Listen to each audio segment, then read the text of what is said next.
Hello, St. Andrews, and welcome to this week's edition of Chancel Chat. It's Wednesday, the 10th of October.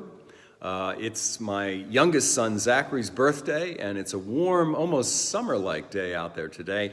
But I understand that this weekend we're going to have a little bit more cool and more autumnal kind of weather to enjoy. But it is what it is, and we'll certainly take it. The sun is shining, and it looks like a nice day out there. So looking ahead to this weekend, we celebrate the 21st Sunday after Pentecost. Father Tin, our priest associate, will be preaching and presiding on Saturday evening, and I'll be preaching and presiding at both services on Sunday at 8 and 10.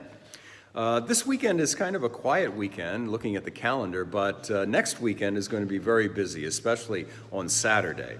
Saturday, October 20th, we begin with our monthly men's breakfast at 8 a.m. at the Route 38 Diner. We'll be introducing our new president of our men's group, so the men of the parish will want to be there to participate and be a part of that important meeting.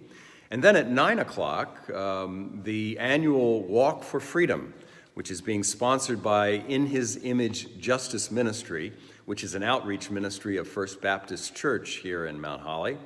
The purpose of the walk will be to raise funds and awareness regarding the global problem of human trafficking.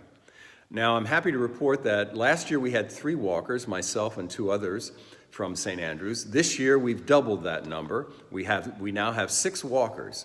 So if you're interested in walking and haven't made arrangements to do that, or would like to financially sponsor one of our walkers, please contact Chris in the parish office and she'll tell you exactly how to do that. So that's at 9 o'clock, and we begin at First Baptist Church, as I mentioned, and it's a great event, and we're happy that we were able to double the number of walkers representing St. Andrews this year.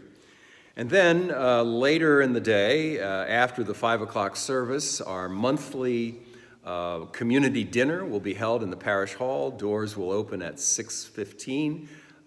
We are blessed to have the Janney family who have stepped up to coordinate the meal in October and November, but we still need volunteers to help with setup, cleanup, and serving the meal. So if you're interested, please contact Chris in the parish office. That entire weekend, Saturday evening, the 20th, and Sunday morning, the 21st, has been designated as Bread for the World weekend here at St. Andrews. And we're going to be focusing on the continuing problem, persistent problem of world hunger. In a world where there should be plenty of food for everyone, but yet we still have millions of people that go to bed every day hungry in this country and around the world. And so I'll be preaching a homily at all 3 services about the Christian response to this problem. And we will be taking a second collection at all 3 services, and all the proceeds from the second collection will be channeled through our Episcopal Relief and Development Organization and their World Hunger programs. So please be aware of that, and please be as generous as you are able. One final announcement. 2 weeks from this coming Friday, on Friday, October 26th, we've scheduled a family fun night here at St. Andrews. We've arranged for a local magician, his name is Johnny C., to do a magic show for the kids and for the adults of the parish. We'll be serving a pizza supper with other snacks and goodies. And also the Janney family, they are going to give a report of their mission trip to Puerto Rico this past summer. So I think it's going to be a fun evening. Doors will open at 6 and will be finished probably by around 7:30.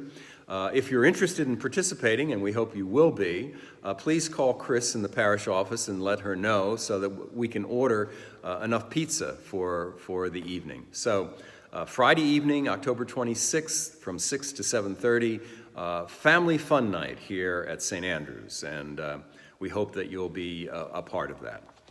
As far as the prayers of the church this week, we want to continue to pray for the recovery of those who have undergone surgery recently, for Judy Thompson, Richard Tegethoff, and Tammy Strage.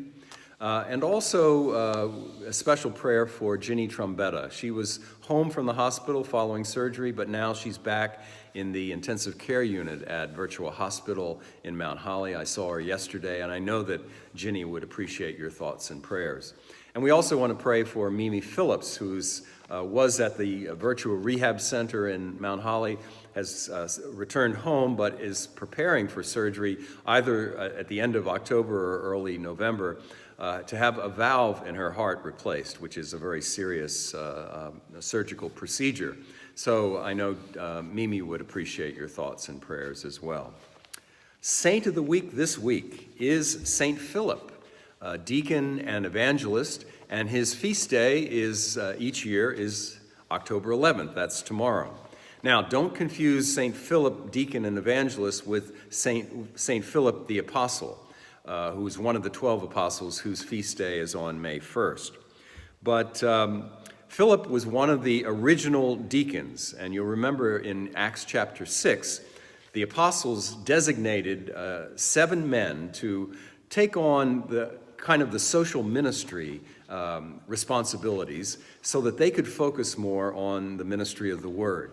And one of the probably the most famous of those first deacons was Stephen, who was a martyr, the first Christian martyr. But maybe the next to the most famous of those 7 deacons was Philip. And Philip's story is really retold in the 8th chapter of Acts. And you might remember that Philip was on the road from Jerusalem to Gaza when he met an Ethiopian who was a minister in the court of the queen of Ethiopia. And this Ethiopian had been in Jerusalem worshiping and was on his way back to Ethiopia. And he was reading from the 53rd chapter of the prophet Isaiah. And so he asked Philip, who was Isaiah? Was he speaking about himself or about someone else when he said he was wounded for our transgressions and bruised for our iniquities, and by his stripes we were healed? So this gave Philip a great opportunity to bear witness, and he told the Ethiopian the story of Jesus and his crucifixion and his glorious resurrection on Easter Sunday, and actually had an opportunity to baptize the Ethiopian eunuch. The saint of the week this week at St. Andrew's is St. Philip, deacon and evangelist, and we celebrate his feast tomorrow on October 11th. So that's about all I have for today. Wishing you and your family a blessed day, and we hope to see you in church this weekend. And we will talk again next week. God bless you.